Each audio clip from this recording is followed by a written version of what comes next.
बोलो जयकारा बोल मेरे श्री गुरु महाराज की जय। श्री सद्गुरुदेव भगवान की जय। गुरुमुखो, मनुष्य के जीवन में सत्संग नहीं होता तो मनुष्य जीवन को जीता चला जा रहा है। लेकिन मनुष्य इस बारे में नहीं सोचता कि जीवन को कैसे जीना चाहिए। मनुष्य ने धन कमा लिया, मकान बना लिया, शादी, घर परिवार, बच्चे सब हो गए, गाड़ी खरीद ली, ये सब कर लिया। और ये सब करने के बाद भी मनुष्य का जीवन सफल नहीं हो पाएगा, क्योंकि जिसके लिए ये जीवन मिला उसको तो मनुष्य ने समय ही नहीं दिया और संसार की वस्तुएं जुटाने में समय नष्ट कर दिया। जीवन मिला था प्रभु का होने और प्रभु को पाने के लिए, लेकिन मनुष्य माया का दास बनकर माया की प्राप्ति के लिए इधर उधर भटकने लगता है और इस तरह मनुष्य का ये कीमती जीवन नष्ट होता जाता है। जिस अनमोल रतन मानव जीवन को पाने के लिए देवता लोग भी तरसते रहते हैं, उस जीवन को मनुष्य व्यर्थ में गंवा देता है। देवता लोगों के पास भोगों की कमी नहीं है, क्योंकि मनुष्य देह पाकर ही भक्ति का पूर्ण आनंद और भगवान की सेवा और हरि कृपा से सत्संग का सानिध्य मिलता है। संतों के संग से मिलने वाला आनंद तो वैकुंठ में भी दुर्लभ है। कबीर जी कहते हैं,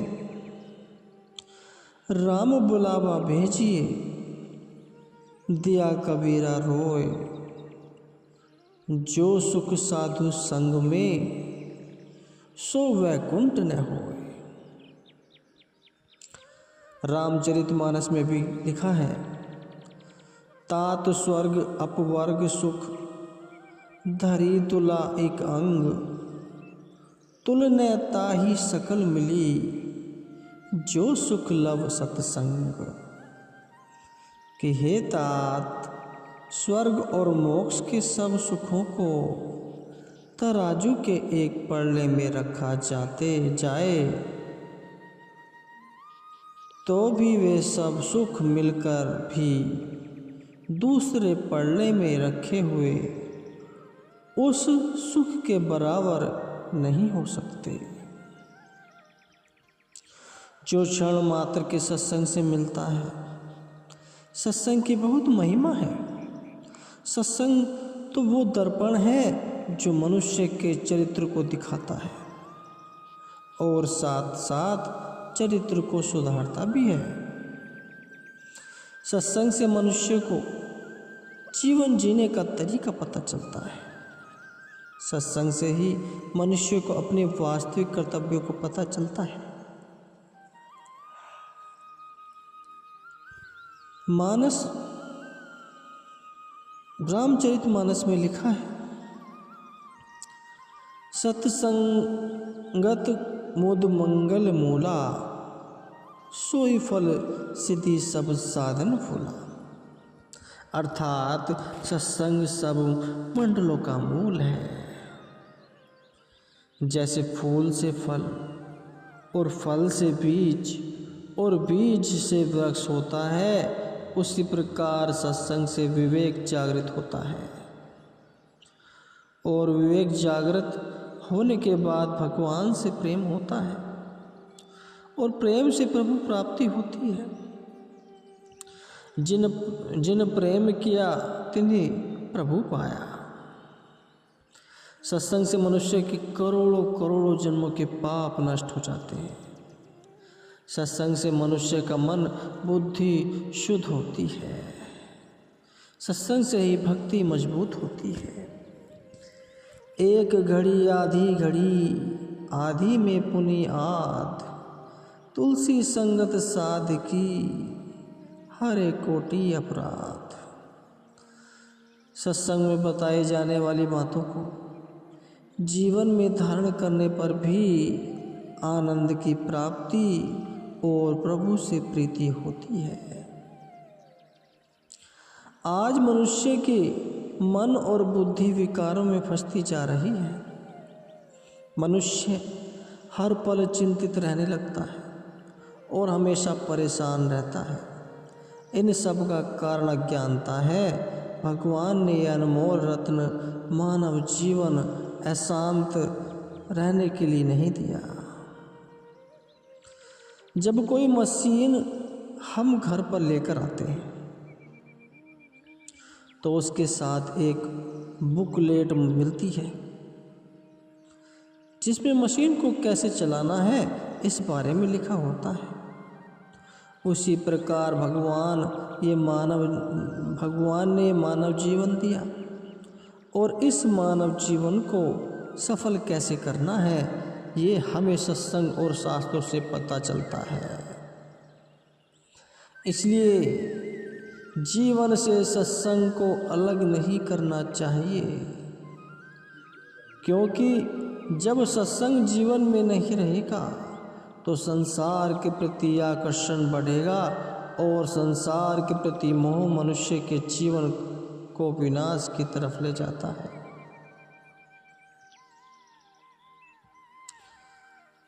आनंद कहीं बाहर नहीं है, वो भीतर ही है।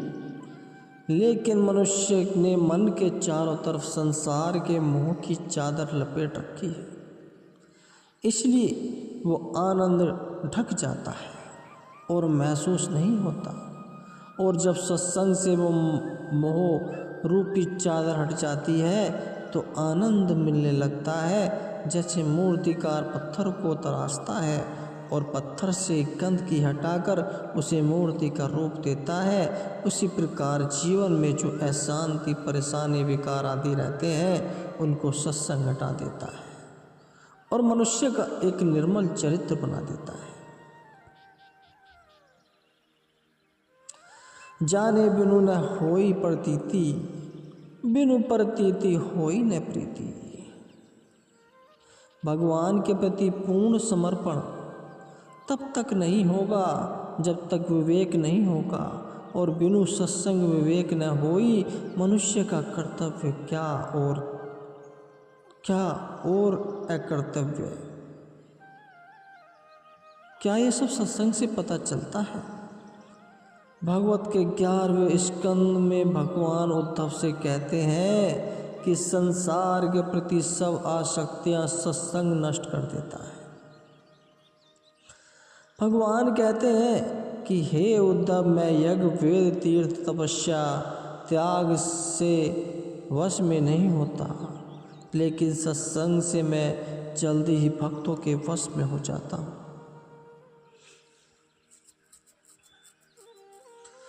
इसलिए सत्संग की बहुत महिमा है। जीवन में सत्संग को हमेशा बनाए रखना चाहिए और जब भी और जहाँ भी सत्संग सुनने या जाने का मौका मिले तो दुनिया वालों की परवाह किए बिना ही पहुँच जाना चाहिए, क्योंकि सत्संग बहुत दुर्लभ है और जिसे सत्संग मिलता है उस पर विशेष कृपा होती है मालिक की।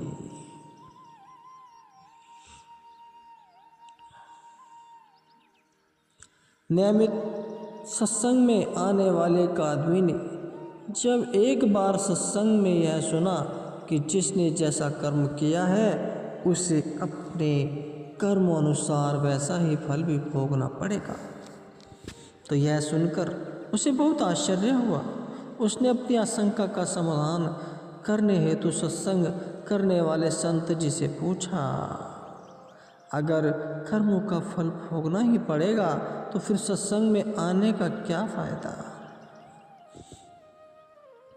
संत जी ने मुस्कुराकर उसे देखा और एक ईंट की तरफ इशारा करके कहा कि तुम इस ईंट को छत पर ले जाकर मेरे सर पर फेंक दो। यह सुनकर आदमी बोला, संत जी इससे तो आपको चोट लगेगी, दर्द होगा, मैं यह नहीं कर सकता। संत ने कहा, अच्छा। फिर उसे उसी ईंट के बाहर के बराबर का रुई का गट्ठा बांध कर दिया और कहा, अब इसे ले जाकर मेरे सिर पर फेंकने से भी क्या मुझे चोट लगेगी। वह बोला, नहीं। संत जी ने कहा, बेटा इसी तरह सत्संग में आने से इंसान को अपने कर्मों का बोझ हल्का लगने लगता है और वह हर दुख तकलीफ को परमात्मा की दया समझकर बड़े प्यार से सह लेता है। सत्संग में आने से इंसान का मन निर्मल होता है और वह मोह माया के चक्कर में होने वाले पापों से भी बच जाता है और अपने शत्रु की मौज में रहता है। एक दिन अपने निज घर सतलोक पहुंच जाता है, जहां केवल सुख ही सुख होता है और वह परमात्मा के परम धाम को सुधार जाता है। गुरुमुखो।